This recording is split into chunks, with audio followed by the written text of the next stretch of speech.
video games as an educational tool. I'm just gonna insert the obligatory "this is for college" comment right here. This is my research report for college, yeah.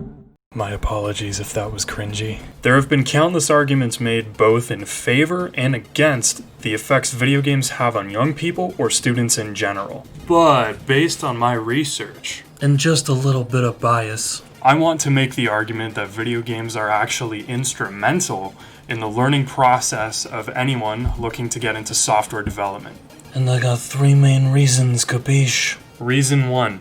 Students show better engagement when involved in interest-oriented activities. Reason 2. Playing and making games strengthens the essential skill set for software creation. And reason 3. For many people, video games are the gateway of interest to getting involved in the software industry. So for my first point, interest-oriented activities result in better engagement. Most people know of educational games similar to Millie's Math House, Math Circus, or Cross Country Canada. Well, any game in this category could also be called a serious game. In this article, in the Journal of Educational Technology and Society, it states, "A serious game is a game designed for a primary purpose other than pure entertainment." And video games, serious or not, they have a reward system in place to keep you engaged. As described in this article, where neurologist Judy Willis makes the case for the dopamine response built into our brain. Like this section here, when the brain receives that feedback that this progress has been made, it reinforces the networks used to succeed. Through a feedback system, the neuronal circuit becomes stronger and more durable. Then I really like this quote here. "The classroom model can follow suit. Video games with levels of play allow the player to progress quickly through early levels if the gamer already has the skill needed. Gamers reportedly make errors 80% of the time, but the most compelling games give hints, cues, and other feedback so players' brains have enough expectation of dopamine reward to persevere." On to my next point.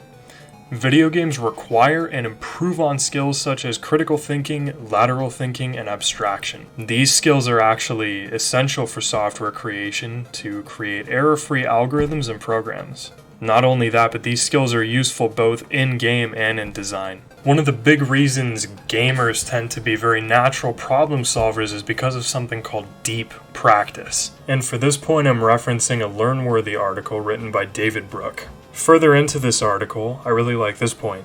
Deep practice, on the other hand, is what psychologists call repeating a set of circumstances over and over again. Like when you die at a boss's mission and you keep repeating the same behavior until you eventually get it right and pass the mission. While this is tremendously frustrating, it teaches you consistency and it's useful in terms of problem solving. Also, much like these points stated here, it has been shown that video games improve hand-eye coordination, also known as visuomotor control. Why don't we head on to the third point now? It should be said more often that games really are one of the prime factors in introducing people into the software industry, just based off of interest alone. And there have even been a bunch of claims against video games' ability to motivate programmers to actually make the move and get into the industry. Like this Network World article here written by Frederick Paul, saying, "No, playing video games is not the path to becoming a programmer." As you can see, he says here, but just playing games? To many programmers, that is merely a colossal waste of time. Time that could be spent developing your programming skills. When companies like Facebook look to hire developers, I don't think they care how good you are at Candy Crush, Grand Theft Auto, or Call of Duty. Frederick, in his opinion article, was wording it like, just playing games alone is going to turn you into a programmer. Guess what, Frederick? That's not what people are claiming. Frederick, you're killing the mood, man. No. People don't claim that just playing a game turns you into a programmer. Come on, man. And that's where I'll pull up this wonderful article written by Dice Staff. Are video games the gateway to programming? In here, they state, in an online Q&A, Zuckerberg suggested that a lifetime spent playing video games could prep kids and young adults for careers as programmers. Yes, the Zuckerberg in mention is the creator of Facebook, Mark Zuckerberg. He says, "I actually think giving people the opportunity to play around with different stuff is one of the best things you can do." One of the quotes from his Q&A here is, "I definitely would not have gotten into programming if I hadn't played games as a kid." Well, it looks like we have some industry pros who are for the idea and against the idea. And it seems like most industry pros are pretty avid gamers, actually, the way that we look at it. But what about the kids? Well, we'd be happy to find out that there are quite a few schools in the US running experiments right now with in-school game development programs for students. And here I'm referencing this phys.org article posted by University of Colorado at Boulder. This article details what happened with an after-school program hosted in Boulder area middle schools, and basically the idea was to introduce kids from a young age into programming. They're building their own video games inspired by the 1980s classic Frogger. And this point here says, in the end, students will have built a video game.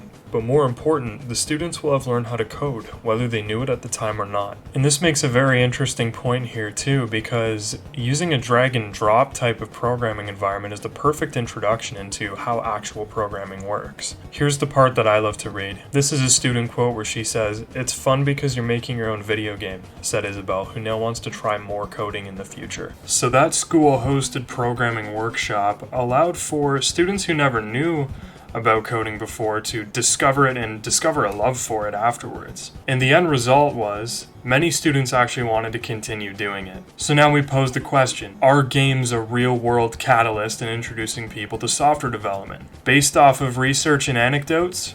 Yes. So now I'd like to wrap this up by kind of turning the tables the other way. After watching this and the research and the sources that I was able to find, what do you actually think about leveraging games more in an educational setting? With every device that we touch having the capability to run games, it only makes more sense to become more well-versed with them. Students engage very well with even making games in class, no matter how young they are. And based on accounts from other industry professionals, video games are actually a very good tool to kind of building a passion for programming. What that says to me, and what I hope says to more people, is that we need to really make full use of games and the potential for their outreach. And also, that's why I heavily believe in using software like Game Maker Studio, Stencil, Unity as educational tools, because they really are based off of programming languages and you can really program in them. It's tools like that that kids can actually get into, or teens, or whatever age you are, to actually get an introduction into both game design and practical programming. That was my research report. I hope you liked it. I worked very hard on it. This video took me, I think, anywhere between 10 to 12 hours. Mainly that's just because of the editing. Anyways, I hope you like my awkward outro. Yeah, another auto-tune section. This is the outro.